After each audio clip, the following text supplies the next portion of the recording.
বিভিন্ন ইভেন্টে গেলে বলে কি লায়লা আপু চলে আসছে, তখন আমি ওদেরকে বলি একটু ভালো করে দেখো আমি অ্যাকচুয়ালি লায়লা আপু না, লায়লা আপু 2 আমি।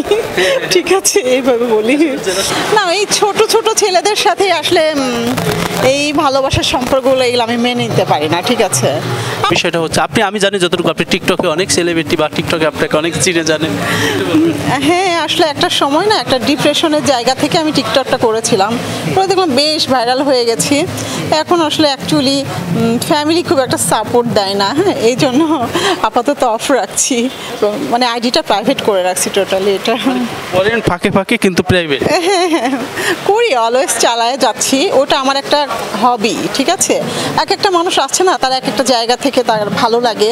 আমার ভিডিও বানাইতে, রিলস বানাইতে, টিকটক ভিডিও করতে সব কিছু, মানে এগুলো আমার অনেক ভালো লাগে আর কি। আপনার ভালো লাগে? আমার ভালো লাগে, আমার ভালো লাগার জায়গা থেকেই অ্যাকচুয়ালি এটা আসলে যার দৃষ্টিকোণ থেকে যে যেভাবে দেখে। ঠিক আছে, আমার জায়গা থেকে আমি টিকটকটা করে আমার অনেক স্বাচ্ছন্দ্য বোধ করি, অনেক ভালো লাগার একটা জায়গা এখানে। ঠিক আছে, এখন ওইটা অ্যাকচুয়ালি যে যার যার ধারণা থেকে সে সেইভাবে মূল্যায়ন করে আর কি।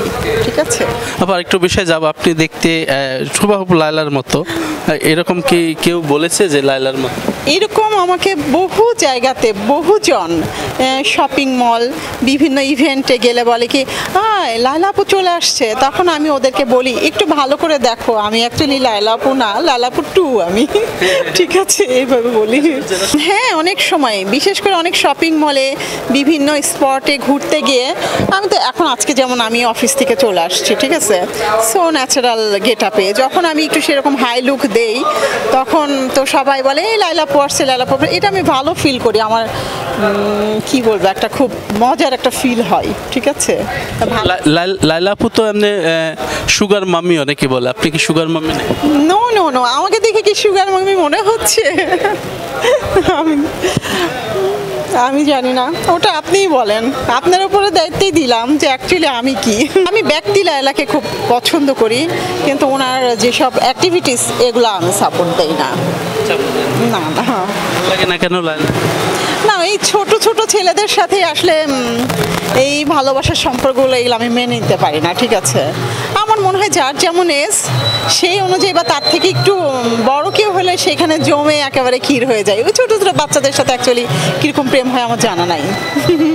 হ্যাঁ, ছোট বাচ্চা আমার ছেলে হতে পারে, আমার ভাইয়া হতে পারে, ফ্রেন্ড সার্কেল অনেকেই হতে পারে, কিন্তু নো, আমি একটা ছোট বাচ্চাকে বিয়ে করে ঘর সংসার করব, আমি এর বিরুদ্ধে। ঠিক আছে, লায়লা আপু হয়তো এটা দেখলে ওনার খারাপ লাগবে, ওনার জায়গা থেকে ওনার খারাপ লাগবে, কিন্তু আমার জায়গা থেকে আমি ওটা বলছি যে আমি এটাকে প্রেফার করি না। ঠিক আছে, ছোট বাচ্চা স্বামী হিসাবে আসলে যোগ্য না মনে হয়? নো নো নো নো, স্বামী মানে তো কি বলবো, এখানে life of part, life of part. এইখানে আসলে অ্যাকচুয়ালি একটা ছোট বাচ্চা সে আমাকে কি কেয়ার করবে, আমি এই সব কিছু মিলায় আমি এটাকে প্রেফার করি না।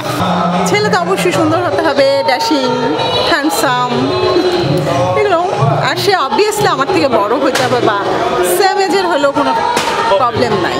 ঠিক আছে, নো, জুনিয়রকে আমি চাই। লায়লা যেটা করছে সম্পূর্ণ ঠিক, তার জায়গা থেকে সে হয়তো বা ঠিক মনে করছে, আমার জায়গা থেকে আমার কাছে এটা মনে হয় না যে ঠিক।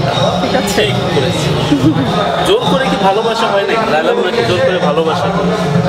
নো নো, ভালোবাসা এটা অলৌকিক একটা ব্যাপার, এটা সম্পূর্ণ গড গিফটেড, এটা খোদা তাআলা থেকে আসে, রিয়েল ভালোবাসা যেটা। আর ভালোবাসার জন্য ভালোবাসা, এরকম দেখানো ভালোবাসা বা এরকম অনেক রকম ভালোবাসা আছে, এইগুলো আসলে গড গিফটেড না। মতো ছেয়ে গেছে পরকীয়াটা।